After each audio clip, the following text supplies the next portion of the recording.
Hello and welcome to the Radio Times Premier League preview show. I'm Ben Allen. I'm here with Paz from Match of the Day magazine. It's match week 2, so we're going to look ahead to the 5 televised matches this weekend, starting off with Cardiff versus Newcastle.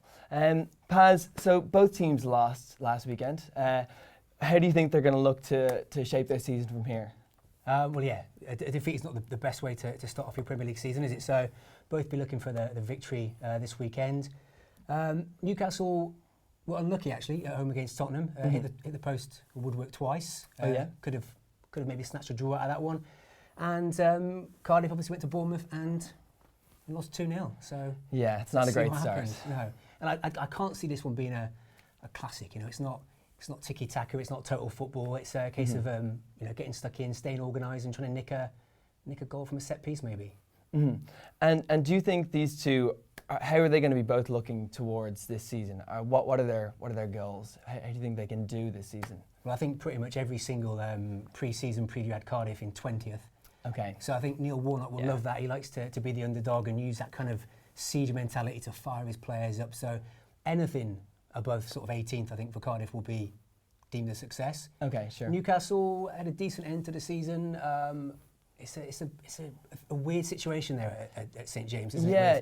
With Mike Ashley and Rafa kind of, it feels like Rafa's going to be, he's always 1 week away from maybe resigning, and there was that issue at the start of the season with the players' bonuses. Tell me about that now. How's that come along in the last week? Well, it's resolved. I think. It's resolved now. The players were unhappy with the bonus that they'd been offered by the club, so they refused to do any media duties. Okay. It's all resolved. They're happy now with what they've been offered by Mike Ashley, but I think look, Newcastle aren't going to win the league. They're not going to get into Europe.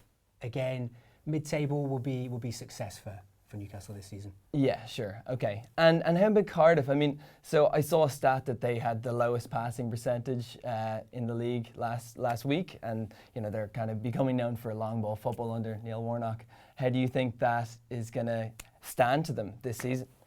Yeah, I mean, it's a funny one because they've bought Bobby Reid in the summer from Bristol City. He's 5'7", so he's playing sort of furthest forward as centre forward, and it's going to be odd for them to play long ball up to Bobby, who's such a small guy. I mean, he's quick feet, his movement's great, but he's not going to win the ball in the air, and he's not going to be holding the ball up very well. So I think they will try to get it forward quickly, but not so much a case of hitting a target man. It'll be just clear your lines, get it forward, move up the pitch, stay organised, and keep the ball away from your own goal and from your own territory. Okay, sure. Okay, well, so that's the Saturday lunchtime game, 12:30 on Sky Sports main event. Next one is probably the biggest of the weekend. Well, it's definitely the biggest of the weekend. We've got Chelsea v Arsenal. So 2 new managers here. Emery has potentially the toughest start to the league season of anyone. How did you rate? Let's start with Emery. How did you rate his first match? Well, I mean, they're both managers, Unai Emery and Maurizio Sarri, who like to play in a similar way. They like to press the ball. They like to press the opposition. They play high tempo football, get it forward sort of quickly. Play lots of possession football, but obviously Arsenal struggled at the weekend with the building from the back, and obviously Petr Cech has got a lot of stick over the weekend for his performance. He's a great keeper, and he's been one of the best Premier League keepers we've ever seen. Yeah, for sure. He's not a sweeper keeper, so to kind of expect him to go from being the type of keeper he's always been to being Manuel Neuer, it's a tough ask. And we saw that at the weekend where he got caught out a couple of times with the ball at his feet. But I don't think Emery's going to change. That's the way he plays. So I think Cech will get another chance this weekend. And if it doesn't quite go to plan, then maybe the new signing from Leverkusen, a £22 million, but Leno might get a chance in goal. Okay. And then how about Sarri? How do you think he did? Obviously they had a win, but do you think it was a good turnout on the first day? Yeah, I mean 3-0 away from home is you can't get much better, can you? And they were solid, they were good, and I think he's one of the most exciting managerial appointments we've had in the Premier League for a long time. His Napoli team were just pure excitement to watch. They were just pure entertainment, and so. Hopefully, if he can bring that brand of football which he built in his 3 years in southern Italy over to West London, we could be in for a bit of a treat. Yeah. And obviously, he brought the main man with him as well, which is Jorginho in centre midfield. He'll kind of sit there and dictate play and he's a smart guy, and if you've got someone like N'Golo Kante around him, running around, and Ross Barkley or Cesc Fabregas as well, sort of getting forward and moving between the lines, yeah, there's the makings there of a good team. Yeah, sure. And so who do you think then is going to be the key players in this match? You obviously mentioned Kante and someone like Jorginho. How about on the Arsenal team as well?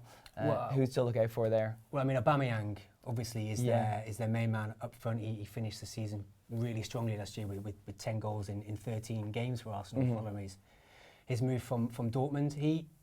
He's good, man. He's a genuinely world-class striker. He just needs a service. And Chelsea have switched now that Sarri's come in. They've switched from a back three with Conte to a back four. So if they're struggling to adapt, then maybe he could make a few runs which could cause some problems to the Chelsea back line. But also the Arsenal centre backs as well have obviously got difficulty if Eden Hazard comes back in, because his pace can cause any defender's problems. And when you've got someone like Socrates and Mustafi back there who aren't the quickest, it could again make for an interesting viewing, an interesting Saturday afternoon. Yeah, absolutely. Okay, who do you think is going to win it? I know it's put you on the spot. Well, it's been a long time since Arsenal won at Chelsea. Yeah. And I don't think it's going to happen this time either. Okay. I'd maybe imagine a 1-0 Chelsea if I was a betting man. It's a tight game. I think it'll be a tight game. Two new managers, learning what their teams are all about, learning what players they've got at their disposal, players getting used to their new managers. So, yeah, I think a 1-0 Chelsea. Okay, great. Well, that's an exciting one. That's 5:30 BT Sport 1 on Saturday evening. Then we're over to Sunday, and we've got Manchester City versus Huddersfield. This is obviously the champions coming in after a pretty strong defeat on the weekend. Do you think it's just going to be normal service resumed come Sunday? This Man City team are clearly one of the best teams we've seen in the Premier League, in Premier League history. 100 points last year, 106 goals.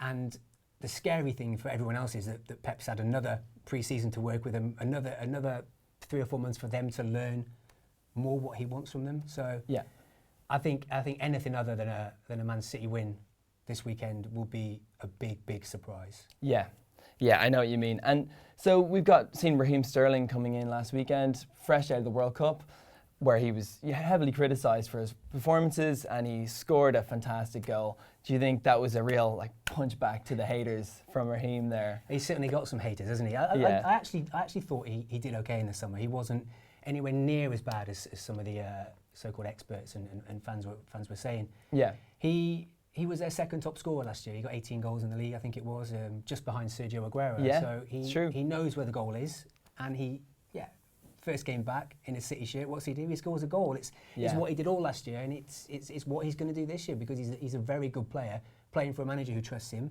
He's got quality players around him, and he'll continue to pop up with goals.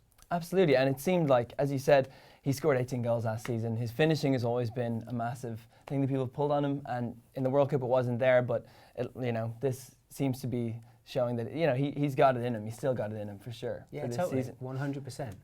And so Huddersfield, what do you think their chances are this season? They obviously had a good debut season in the Premier League last year.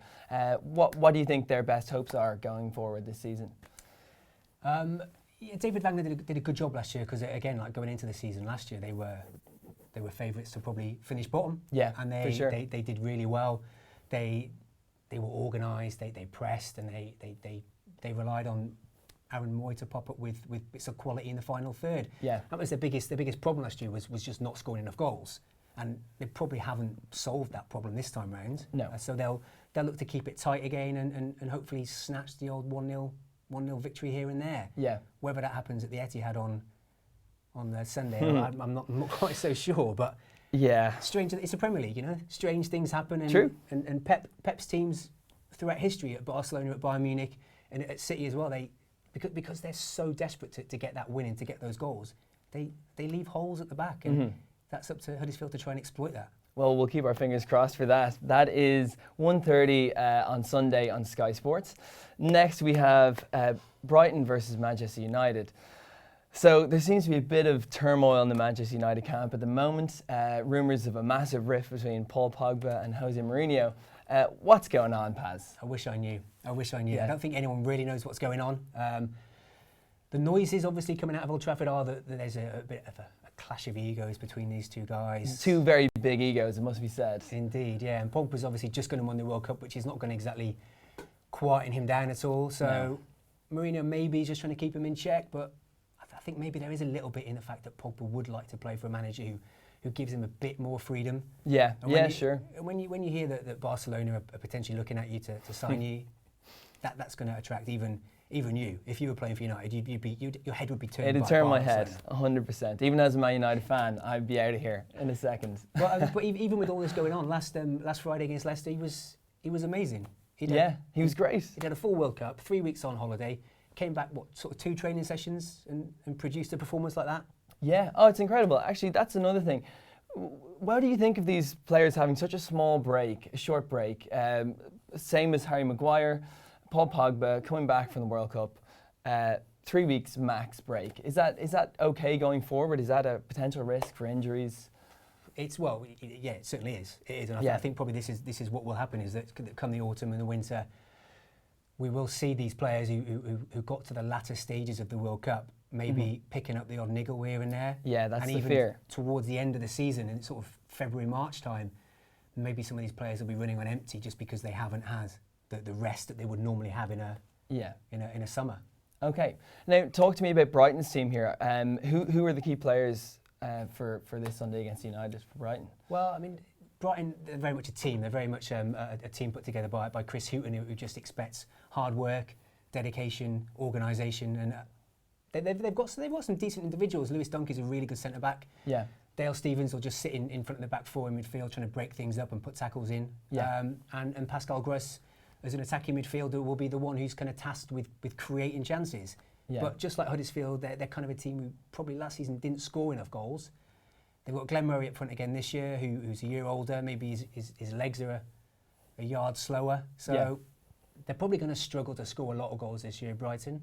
But the Amex will be bouncing, and again, it's the Premier League, and anything can happen. Last year, Brighton secured their Premier League status by beating Man United at the Amex 1-0. Yeah. So who's to say it won't happen again? Yeah, absolutely, you could. 2 final questions for you on the Man United front then. One, if it's Mourinho or Pogba, one of them has to go. Who's going? Who's going to leave? Well, I think if you ask the vast majority of Man United fans, that it would be they'd be ordering a taxi for Jose Mourinho. Yeah, I think I would, which is terrible to say, but... and then who's going to win this match? What do you envisage? This definitely is a match that United are capable of not winning. Yeah. They go away to places like this quite often and maybe lose 1-0. Let's just sit on the fence, shall we? Let's go for a 1-1. Go for a 1-1. I like it. Yeah. Maybe Jesse Lingard back in first team action. Absolutely. Pop it with a goal. He will, and then he'll Millie Rock afterwards, hopefully. And then so that's on at 4 p.m. on Sky Sports on Sunday. Then we got the Monday night football game, which is Crystal Palace versus Liverpool. So talk to me about Liverpool. Massive win last weekend, 4-0 against West Ham. Sadio Mane and Mo Salah were back on form. Do you think it's just once again normal service? Are we back to last season? It's what they do, isn't it? That attack is just absolutely fearsome. Yeah. Mane, Firmino and Salah. Pace, movement, pace, movement, pace, movement, and a bit of finishing as well. Yeah, plenty finishing. They're the real deal, those guys, and they caused absolute havoc last year, didn't they? Absolute carnage. The number of teams they just ripped apart. Yeah. He was in the Champions League with City, the best team we've seen in the Premier League for a decade or so.